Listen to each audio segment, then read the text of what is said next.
White.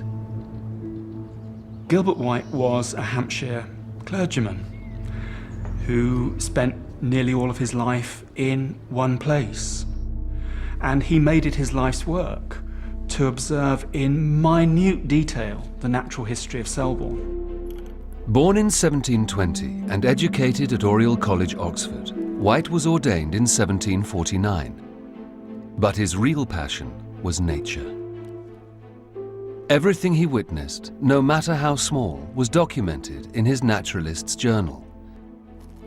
Unlike many of his contemporaries, he believed in observing nature in the field as well as collecting specimens. It amounts to a really very detailed, systematic, continuous record of what was going on in Selborne day by day, week by week, month by month for 25 years. So it's a really important source for natural historians and ecologists. But for my work, what was so important is that we've got from a scientist a record of what was going on in June, July, August and September of 1783. Towards the end of his life, Gilbert White compiled his journal notes into what would become a classic bestseller, The Natural History of Selborne. In it, he described his own experiences of the mysterious haze. He writes that the summer of the year 1783 was an amazing and portentous one, and full of horrible phenomena, wonderful phrases. The peculiar haze or smoky fog that prevailed for many weeks in this island and in every part of Europe and beyond its limits was a most extraordinary appearance, unlike anything known within the memory of man. The sun at noon looked as blank as a clouded moon and shed a rust-coloured ferruginous light on the ground and the floors of rooms, but was particularly lurid and blood-coloured at rising and setting. It's wonderful language, but it really sums up in just a paragraph what they were experiencing in England in June and July of 1783. Gilbert White would not have confined his thoughts to his journal. Like Jorn Steingrimsson, he had a duty of care to a worried congregation whose fears needed to be allayed. But Gilbert White's interpretation of events was very different to Jorn Steingrimsson's. But he's one of that group of clergymen who are rationalists. They're Enlightenment scholars. So they're not indulging in this notion that there's some wrathful God who's exacting some kind of revenge on society for their ill doings. He is a person who's looking for an explanation of what's going on. And I'm quite sure that he was talking to his parishioners, telling them not to worry, these things are all part of the natural pattern, and it isn't about a vengeful God. But as the summer progressed, the parishioners of Selborne had good reason to worry. The long-term exposure to the poisonous fog began to take its toll.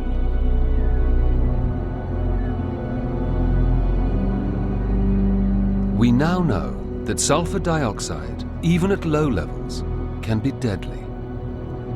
On contact with the moisture in human lungs, it turns to sulfuric acid and corrodes their soft, sensitive tissue, choking the victim from within.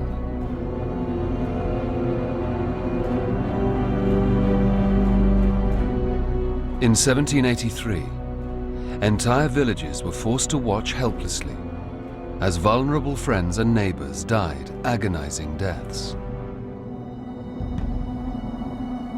Until recently, very little was known about the effects of the Larky haze. Dr. John Grattan has spent the last 15 years researching this episode across Europe. He has followed the trail of evidence to Chartres in France. What he has uncovered are some of the starkest, most frightening descriptions of the impact the haze had on human health. After 18 days, there were 40 dead. One pretends that the fog that turned the sun as red as blood forecast this curse. May God preserve my parish.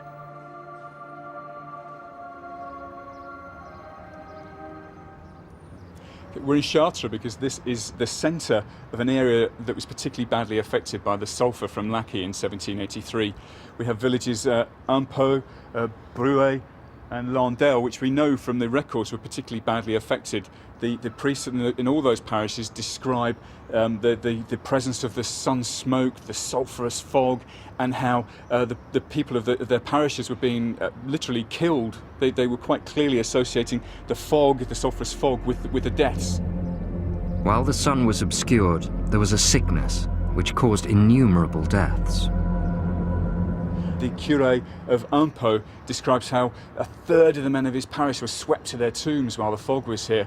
And one can only imagine what that was like. It's a very powerful way of describing this event. A third of the men of his parish swept to their tombs. And this is a sort of common theme that runs through this region. Amongst the accounts of the death and suffering, Dr. Grattan discovered evidence of how the haze struck terror into those that saw it. For instance, in Bruay, the parish priest describes how the people were so afraid of the fog and the devils within it that they dragged the priest literally from his house, made him put on his vestments, his holy orders, and perform a service of exorcism on the cloud. And you can only imagine how terrified people must have been at the time. You know, the sun was obscured, and that there was a stench of sulphur in the air, and obviously they thought that the gates of hell have opened and the devil's walking the earth, and they think the end of the world is coming. These apocalyptic scenes caused pandemonium across France and prompted numerous articles in the French newspapers. The French astronomer D'Arlande obviously observed the fog, and quite clearly he observed the panic that it was causing amongst the populace of France. And he went to the lengths of writing a paper about it, and having this published. And the purpose of this appears to have been to calm the fears of the populace, because he writes in this account that he's seen many fogs like this in the records, and it's nothing to worry about. It's just the air leaving the ground after a damp spring. But of course, I don't think that the people took that at all seriously, because they could smell the sulphur, and they knew that nothing like that had happened before.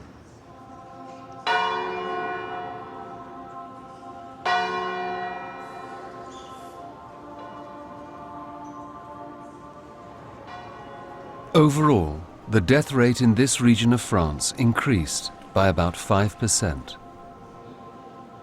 But precise numbers for the rest of France are difficult to establish, because French burial and death records have not been compiled as they have been in Britain.